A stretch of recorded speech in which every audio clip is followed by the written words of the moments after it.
नमस्कार, मैं हरप्रीत कौर अपने यूट्यूब चैनल हरप्रीत कौर की ज़ुबानी कविता किस्से कहानी में आप सभी सुनने वालों का हार्दिक अभिनंदन करती हूँ। दिन मंगलवार क्या है कहानी हरप्रीत कौर की ज़ुबानी का अगला भाग। आज कहानी है एक मासूम लड़की को एक शिकारी के चंगुल से एक अनजान अजनबी इंसान एक रेल यात्रा के दौरान कैसे छुड़ाता है। तो चलिए फिर सुनते हैं आज की कहानी। एक दिन की बात है जब एक काम से मुझे दिल्ली जाना पड़ा तो मैंने तत्काल स्लीपर टिकट लिया और कैफ़े ट्रेन से रवाना हो गया। और मेरे बैठने के ठीक 3 घंटे बाद एक सलवार सूट पहने हुए गोरी सी लड़की एक बैग लिए हुए मेरी सीट पर किनारे आके बैठ गई और मैं हाथ में लिए हुए एक मैगज़ीन पढ़ रहा था और वह लड़की बार बार इधर उधर देख रही थी। वह बार बार मुझे भी देखे जा रही थी। शायद वह सोच रही थी कि कहीं मैं उसे अपनी सीट से उतार ना दूँ। मैंने मैगज़ीन रखते हुए पूछा, कहाँ जाना है? लड़की, दिल्ली। लड़की, आप कहाँ तक जाएंगे? मैंने कहा, मुझे भी दिल्ली जाना है। और आपकी सीट कहाँ है? मेरे पास जनरल टिकट है सर। मैंने कहा, तो अभी टीटी आएगा तो टिकट बनवा लेना, शायद सीट भी दे दे कहीं। लड़की, जी ठीक है, मैं बनवा लूँगी, लेकिन तब तक आप हमें बैठने दीजिए। मैंने कहा, कोई बात नहीं, बैठी रहो। टीटी आया और स्लीपर का टिकट तो बना दिया, किंतु सीट नहीं दी। बोला, कोई सीट खाली नहीं है। अब मैंने कहा, आप करती क्या हो? लड़की ने कहा, कुछ नहीं। मैंने कहा, मतलब पढ़ाई से है? जी, मैं 11वीं क्लास में पढ़ती हूँ। मैंने कहा, अच्छा, और आपके घर में कितने लोग हैं? लड़की, मम्मी पापा भाई बहन सब हैं। थोड़ी देर बाद वह मोबाइल निकाल के लाई और उसने अलग एक कोई सिम कार्ड लगाया और किसी से बात की। उधर से कौन था और क्या पता, ये तो मुझे पता नहीं, पर लड़की ने अपना लोकेशन उसके साथ शेयर किया। मैंने कहा, पापा से बात कर रही थी स्टेशन से रिसीव करने के लिए? लड़की, जी नहीं, पापा तो गांव में हैं। मैंने कहा, फिर भैया रहे होंगे? लड़की, नहीं, ओ मेरे ओ थे। मैंने, ओ थे मतलब? मुझे तो नहीं लगता कि अभी तुम्हारी शादी हुई है। लड़की, जी अभी तो नहीं हुई है, लेकिन 2-3 दिन में हो जाएगी। मैंने कहा, ओ अब समझा, इसका मतलब प्रेम विवाह करने वाली हो? लड़की, जी। मुस्कुराने लगी। मैंने कहा, लड़का क्या करता है?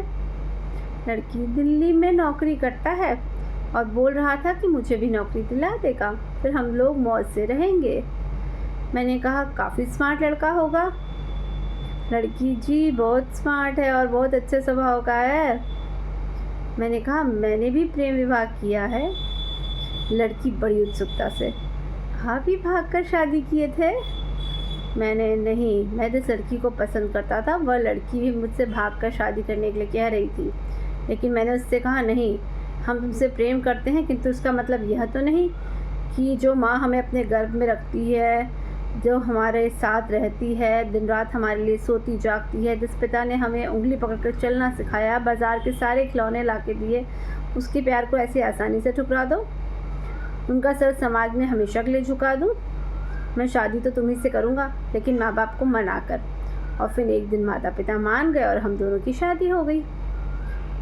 मैंने कहा, वैसे आप जिससे प्रेम करती हो उसे आपके घर वाले जानते हैं? लड़की, नहीं। मैंने कहा, फ्रॉड, तुम्हारे साथ फ्रॉड होने वाला है। लड़की, नहीं, वैसा वैसा लड़का नहीं है, वो मुझसे बहुत प्यार करता है। फिर मैंने सिर्फ फिर कहा, एक बात बताऊं, जो प्यार करता है ना तो सिर्फ करता है, जताने की कोशिश नहीं करता है और किसी अनुचित पर रोकता है और डांटता भी है। और यह तुम्हारे धन, तुम्हारी सुंदरता से प्रेम करता है। लड़की, नहीं, ये गलत बात है, वह ऐसा नहीं कर सकता। मैंने कहा, ठीक है, तुम्हारी मर्ज़ी, पर मेरे पास एक उपाय है, परीक्षा लेना चाहोगी? लड़की, क्या? मैंने कहा, उससे फ़ोन करो और बोलो कि मेरे मम्मी पापा मान गए हैं और मेरी शादी तुमसे करने के लिए वो भी आने के लिए कह रहे हैं, और वहीं दिल्ली में ही मेरे माँ मामी भी हैं, वो भी आ जाएंगे। और वो बोले हैं, आखिरी एक दिन शादी तो करनी ही है, तो अभी तुम्हारे पसंद से ही कर देते हैं, ताकि हम लोगों का मान सम्मान भी रह जाए और तुम लोगों की खुशी भी, इसलिए तुम अपने मम्मी पापा को भी बुला लो। लड़की ने ठीक वैसा ही किया। फ़ोन लगाया और लड़का ये सब बातें सुनकर आग बबूला हो गया और बोला, तेरी जैसी कितनी लड़कियां आई और चली गईं, तुम मुझे बेवकूफ़ बनाने आई हो, पागल समझ रखा है, और डांटते हुए फ़ोन काट दिया। लड़की ने फिर से फ़ोन लगाया, स्विच ऑफ आने लगा। मैंने कहा अब उसका फ़ोन कभी नहीं लगेगा, क्योंकि ऐसे लड़के अलग अलग लड़कियों के लिए अलग अलग सिम कार्ड का उपयोग करते हैं। अब सोचो, घर से भागने का मतलब घर जा नहीं सकती, उनको अपनी परेशानी बता नहीं सकती, और तुम्हारा उसके सिवा और कोई रहता नहीं, इसलिए वह तुम्हारे साथ अगर कोई बर्बरता करता तो तुम क्या करती? या फिर एक दिन छोड़कर चला जाता, भाग जाता, तो ऐसे में क्या करती? जानती हो, ऐसे में लड़कियां आत्महत्या कर लेती हैं, जो घर वालों तक को पता तक नहीं चलता। लड़की रोने लगती है।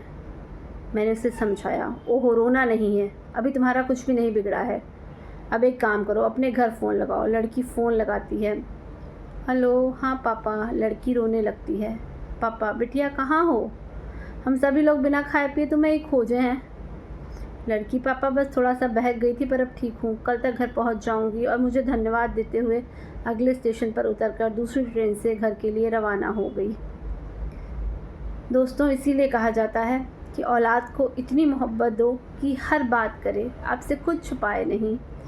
कुछ लड़कियां घर से भाग जाती हैं, जो कि बहुत गलत है, और कोई ना कोई वजह से भागती हैं, इसलिए उनकी बात सुने, क्या चाहती हैं, ज़बरदस्ती उन पे अपना फ़ैसला नहीं थोपना चाहिए, चाहे बेटे हों या बेटियां। अपने बच्चों की बात को ध्यानपूर्वक सुनिए, उन्हें समय दीजिए। हर एक माँ बाप को ये बात समझनी चाहिए। मुझे तो ये कहानी बहुत प्रेरणात्मक लगी, और आप सभी को कैसे लगी ज़रूर अपनी राय से अवगत कराएं अपने कमेंट्स के माध्यम से। लाइक करें और सब्सक्राइब करना ना भूलें मेरा चैनल हरप्रीत कौर की ज़ुबानी कविता किस्से कहानी। बहुत शुक्रिया।